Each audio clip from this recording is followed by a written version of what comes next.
Hello viewers, welcome to Hebrew class for beginners. Please subscribe to this YouTube channel, like and share to help a friend enjoy too. Stay tuned for more upcoming videos with our tutor Dan Goldstein.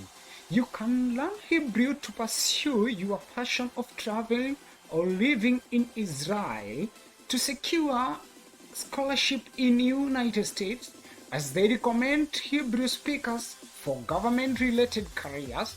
You can also take this challenge to enable positive mind growth, to succeed in business and technology, to read Hebrew, Bible, and literature with ease. All this at your own pace. We usually post the videos in a regular basis in Tutor Dan Goldstein-USA YouTube channel. Learn Hebrew for your personal and community benefits with a real tutor, teaching a real audience virtually. Welcome to today's class. Thanks for watching.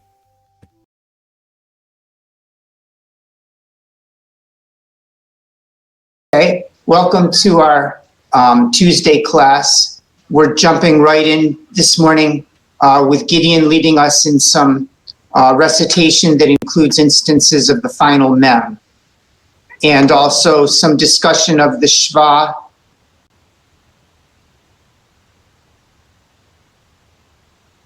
when it has a pronounced function. Gideon, perhaps you could begin again at the beginning of line 5 for the benefit of the recording. Okay. Umeha lelim. And again, we'll take more of a pausal function for the shva, so it would be halalim. Halalim. Beautiful. Margaret, halalim. Halalim. Very nice, very nice. And you see that the second shva actually has that pronounced quality. So this last part is halalim. Halalim. Right, exactly, Margaret. Very good. Continue kindly, Gideon. The next word in line 5. Kivel. And again, assume if you have a shva in the middle of a word that it's a pause, not a pronounced. So this would be kivli. Kivli. Well done. Together all, kivli. Kivli. Kivri. Very nice.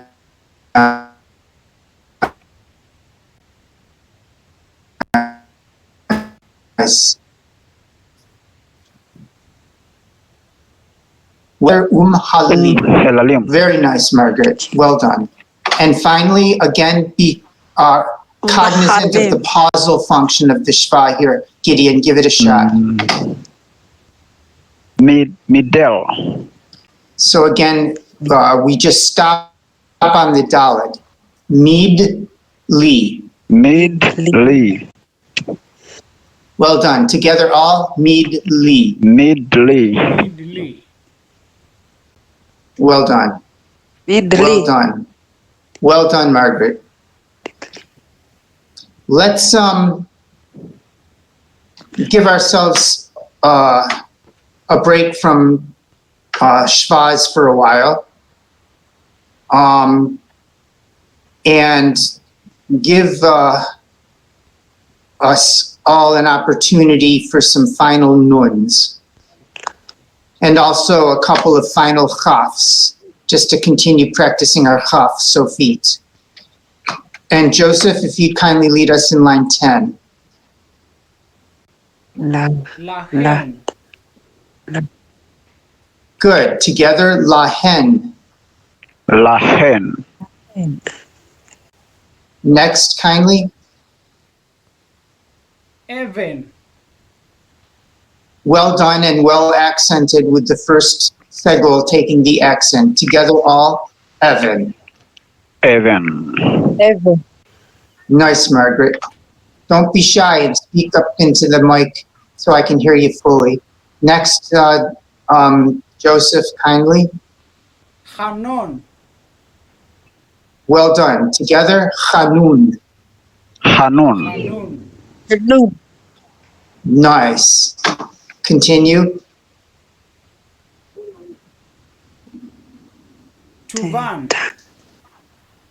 Well done. Together, Tuvan. Tuvan. Van. Very good, Margaret. Very nice. Tuvan. It means their goodness. In a feminine sense. In Hebrew, we have feminine and masculine conjugation, which, if I'm not mistaken, is different than Kiswahili.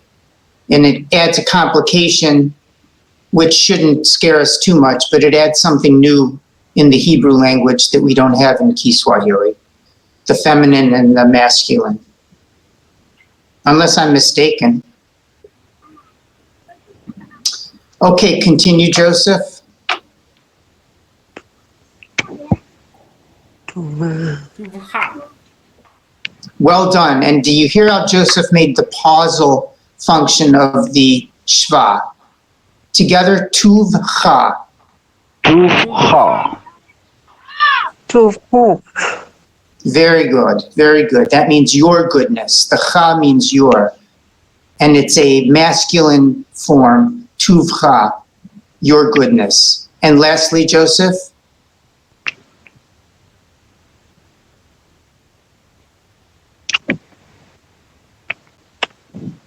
Viadha. Well done. Together, biyadcha. Biyadha. Well done. Viad.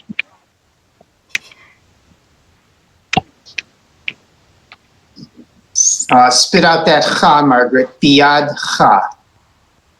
Viadha. There you go. Biad. Now we're all together. Now we're all together. Let's continue. This is a good worksheet for us. I wish Maria was with us because I had something just tailored for her, but I think I forgot to give her her invitation. Joseph, could you invite Maria, see if she wants to join us? Yes, we can invite her. Okay. Let's continue though. This is a good worksheet for us. Gideon, I'll ask again that you lead us. You'll get some nuns and some chets and some lameds. Okay. So it'll be line 4 and line 5 that we'll work on kindly. So let's start with line 4 kindly. Line 4. Yeah. Na. Na, Na. Nach. nach. Nahe. Same thing, it's just a pause, nach. No. Well Nach. done. Well done. Enach. Yeah, this is a little confusing because we have a shva next to a patach. And it's giving us a clue about the accent. It's still the ah sound, the patach, but we just are reminded to accent the second syllable. So it's anach. Together, everybody, anach. Anach. Anach. Well done. Anach. Well done. Well done, Margaret. Here's another instance. Again, Gideon, lead us kindly. Anach. Anach. Next, No. nu. Well done. And now we put it all together. Anahanu. Use the shva as a pause. Anachnu. Anachnu. Beautiful. Together all, anachnu. Anachnu. Anachnu. Well done. This is a Hebrew word for we, like tuna, like anachnu holech, tuna enda. We. Very nice. These are full and proper Hebrew words, so congratulations that we've all really graduated to this level. Margaret, you're going to enjoy this line 10, so I'm going to give you a chance to lead us if you'd be so kind.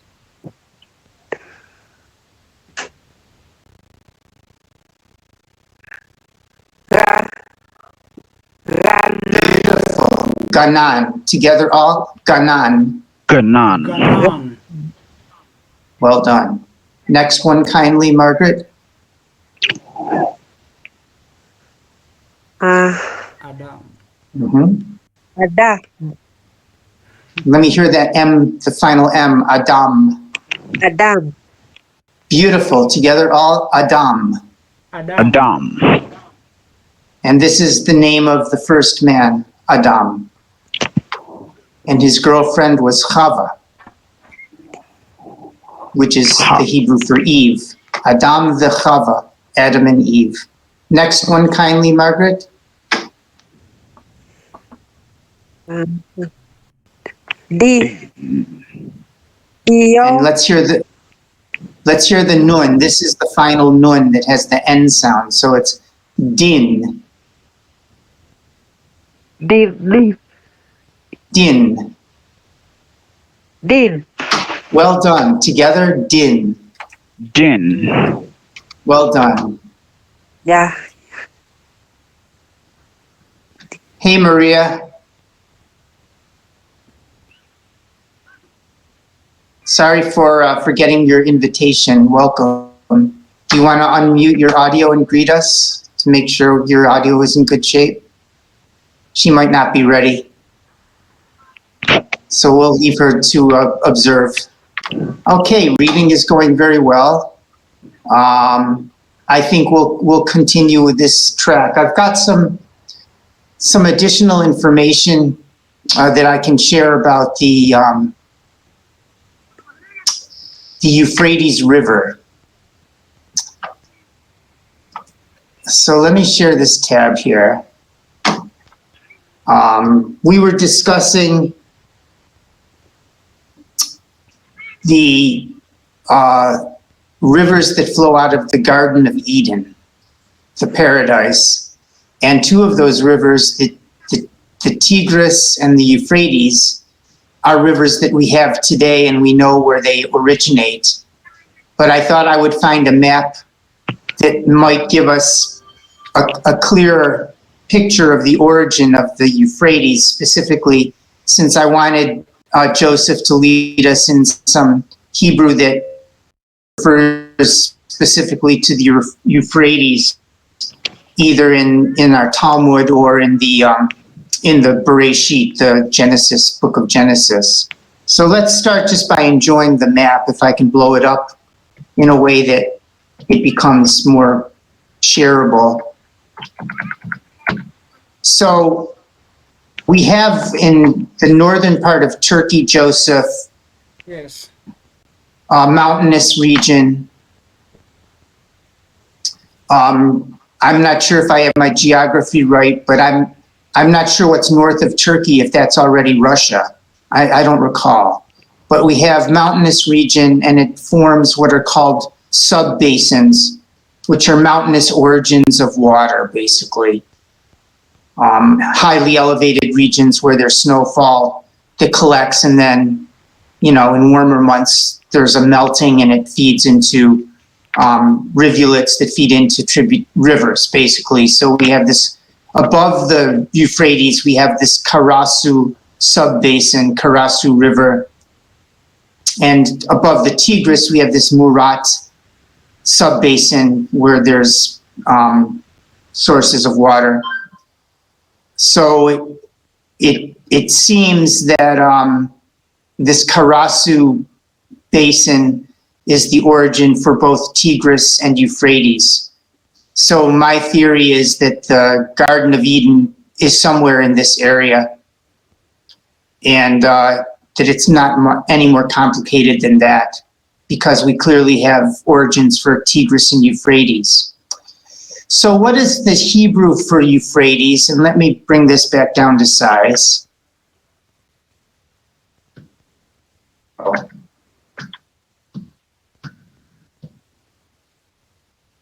The Hebrew for Euphrates, Joseph, could you share the pronunciation of the Hebrew for Euphrates? Yes. Prat. Exactly. Together all, Prat. Prat.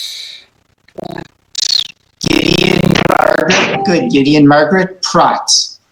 I can't hear. Oh, you can't hear. Huh. Yes. Prat. Can you hear? Prat? Plats. With a P, prat. Plats. There you go. Now, one of the interesting things about the word is the pei resh, from which we derive a shoresh, a Hebrew word pei resh he, para, which means be fruitful. Likewise, the rabbis derive from the single letter resh for their exegesis, which is biblical interpretation, the shoresh rava. So that's a little more esoteric. It's not so obvious as the pei resh that we could have para, that the rabbis just take from the letter resh alone, rava, which means to be many. And in the Talmud, the rabbis ask the following question with the following answer. And Joseph, would you give a try to the pronunciation of the Aramaic kindly? Yes. Ma'o. And we'll pronounce this, and I'll just tell you it's my. That's a yud at the end, a silent aleph. My means what? My. Prat. Good. My prat. What is the prat? How do we understand the name prat? Continue. She. Sheme.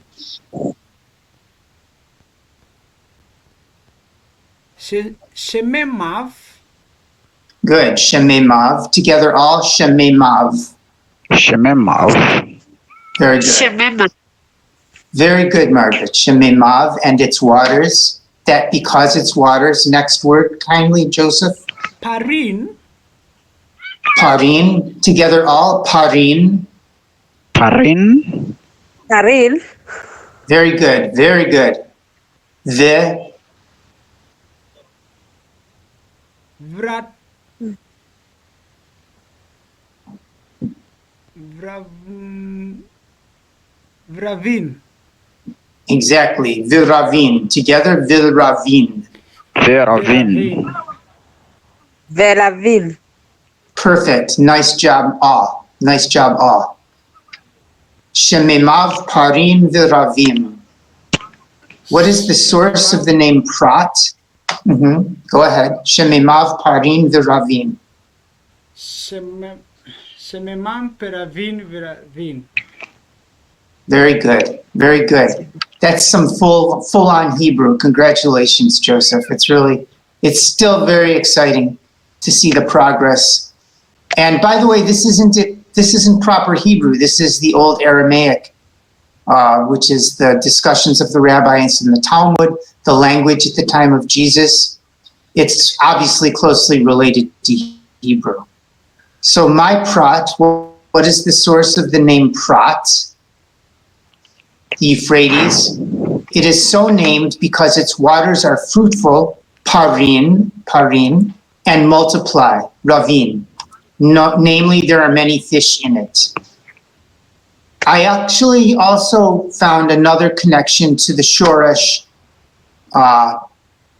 para, or just the pei resh, in the shoresh. Let's see if I can find it.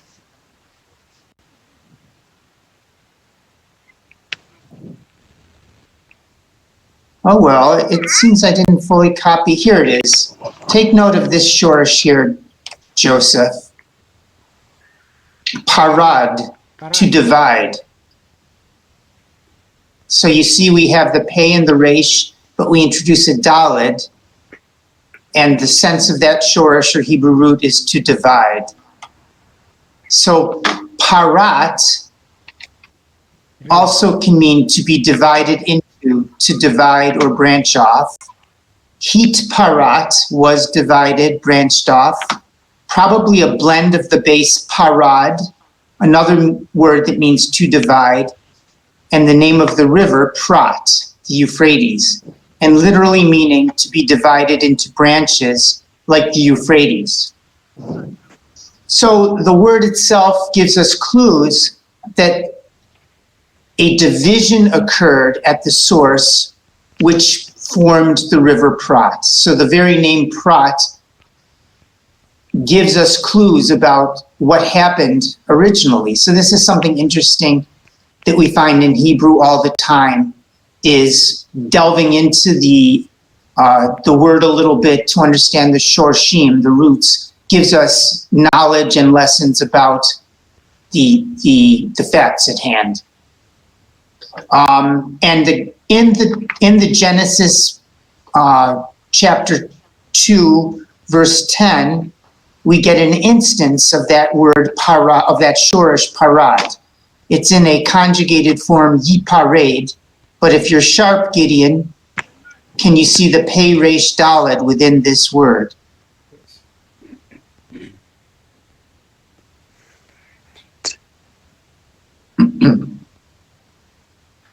Let's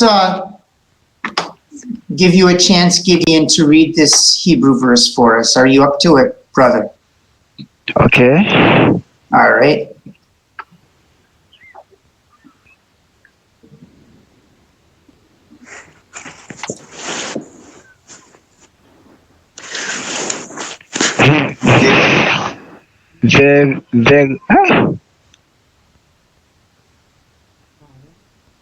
Vehar. Vinahar. Venahar. Good. Vinahar. Next. I made a mistake here. This needs to be deleted. Okay. Go. Next word.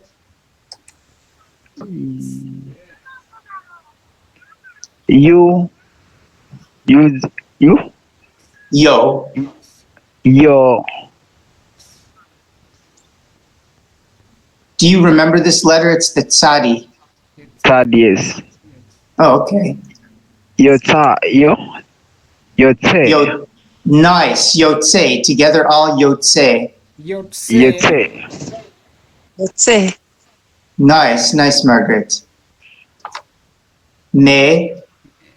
Meye. Then. Nice. And we recall that the ayin is also a silent letter, like its sister Aleph. So me Aden. Together, me Aden. They did. Nice. Me Aden. Vinahar Yotze Me Aden. And a river flows from the Garden of Eden, Aden. Next word, Leha. Leha. Shekar. Leha Shekoh. That's Leha Shekot. coat. Kot. Leha Shekot. And we can use the shva and its pausal function, Gideon, lehash coat. Together, lehash coat. Lehashkot. Lehash coat. To water. Good. Good. Good. Continue kindly.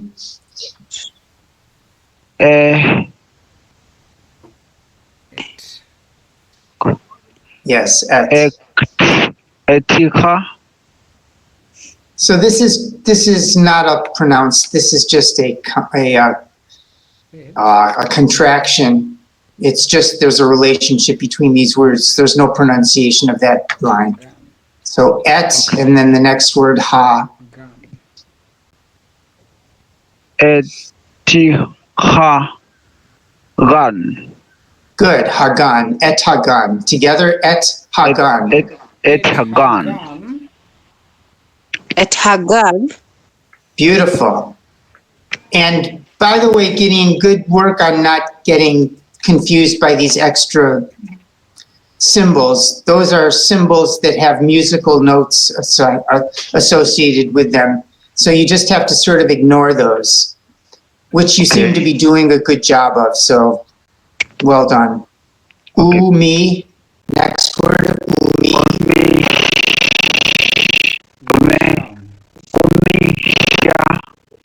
Umisham. Right. Yeah. Together, umisham. Umisham. Very nice. Next word. Your parade. Your parade. So this is a yud with a chirik under it. It would be ye. Ye, yeah, ye parade. Good. Together, yipared. Ye parade. Ipared. Very nice. Next word.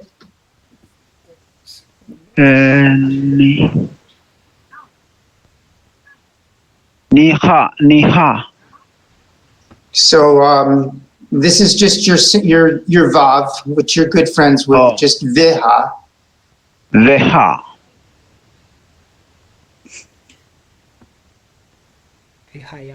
And finish it off, Gideon. Viha. Vehaya. There you go. Vihaya. Next. Li. Re. Be. Ba. Yach. Close. Li'arba'a. Ba. Beautiful. And finally, Ra. now this is another instance like yesterday I said sometimes the kamats has an O sound. This is another instance where it's be ro. So this would be ro. Roshim. Very good. Excellent. Gideon, congratulations. Thank you. Together all roshim. Roshim. Very nice. And the Nahar Yotzei Me'eden, and a river flowed from the Garden of Eden, Lehashkot et Hagan, to water the garden, Umisham Yipared, and from there it divided, V'haya la'arba'a Rashaim, and it became 4 separate heads or tributaries. So this is kind of an exciting moment for the class, especially for Gideon. Gideon, you just read a complete verse of the Bible in Hebrew. Sure, So- thank you. Yeah, so it's a nice moment. Joseph, I think Gideon is rapidly catching up with you, so we're going to have to get Joseph even further ahead. And Margaret, anyway, so it's great to see. Margaret, your pronunciation is getting just really good. You've got a good ear for it, and it's great to have the progress of all of the group. That's all I have for you guys today. We'll continue to build the class up and progress with our reading. Margaret, please do call me after class so we can talk about a few things. So that's all I've got for you guys.